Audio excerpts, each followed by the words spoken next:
Bonjour Philippe. Bonjour. Alors petite question autour de l'histoire de l'arche de Noé et son actualité. Oui, en fait, les gens pourraient croire que l'arche de Noé est une vieille histoire, mais en fait, on sait dans les différentes traditions que il y a des fins de cycle avec un nouveau cycle qui se prépare. Et en ce moment, qui ne pense pas qu'on est un peu comme une fin de cycle? On ne peut quand même pas dire qu'on est au début. On sent bien qu'il y a quelque chose qui est comme une fin de cycle, quelque chose qui devient difficile. Et j'ai beaucoup d'amis qui me posent la question, mais alors comment je dois faire maintenant? Je ne veux pas rester dans la ville, où j'ai peur. Est-ce qu'il y a des guerres qui vont arriver? Est-ce que l'économie s'écroule? Comment je dois me protéger? Est-ce que je peux réaliser une petite arche? Je me rappelle, il y avait une époque, Lanza del Vasso, il avait écrit l'arche. C'était un lieu où les gens se réunissaient, se protégeaient en groupe, en une sorte d'autonomie. Donc l'arche a différents degrés d'interprétation et de conscience.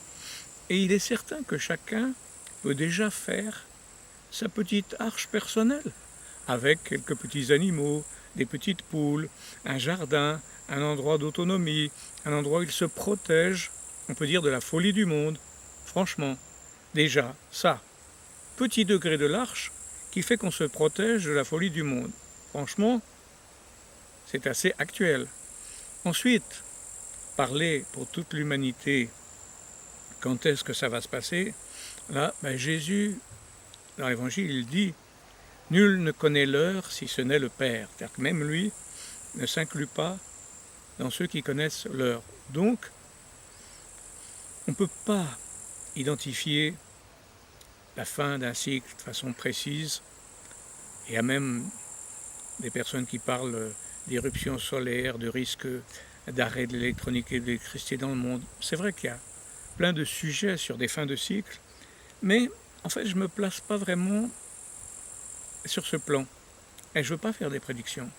Je dis simplement, chacun, pour lui, pour sa famille, peut dire comment je vais constituer ma propre arche pour me préparer, quoi qu'il arrive, à des moments difficiles, dans des lieux propices où il y a un peu de paix, une relation avec la nature, une relation avec les animaux, une sorte d'autonomie aussi, avec de l'eau, parce que la crise de l'eau va être très importante aussi.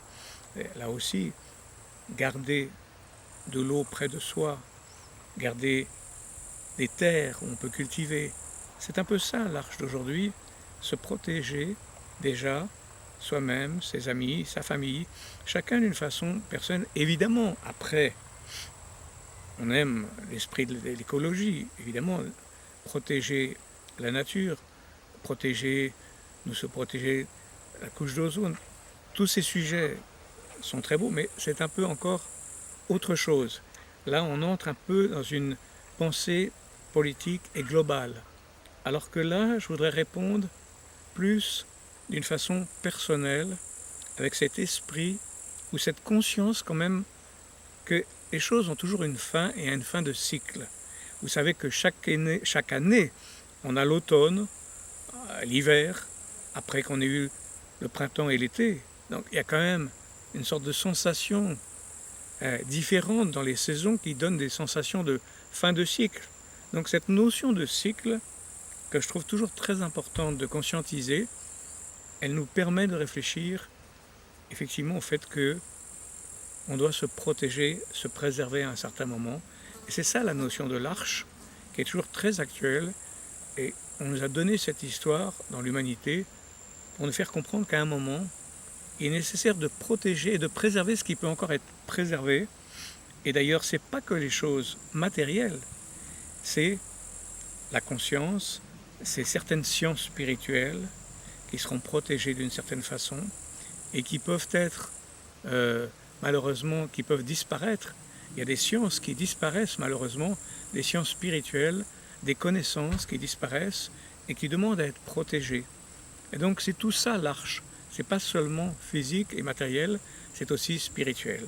Voilà, donc espérons que nous réalisons tous une sorte d'arche et que le cœur, nos cœurs, deviennent finalement des arches, comme l'arche de Noé, qui protègent un certain nombre de choses en nous pour les préserver et les transmettre plus tard.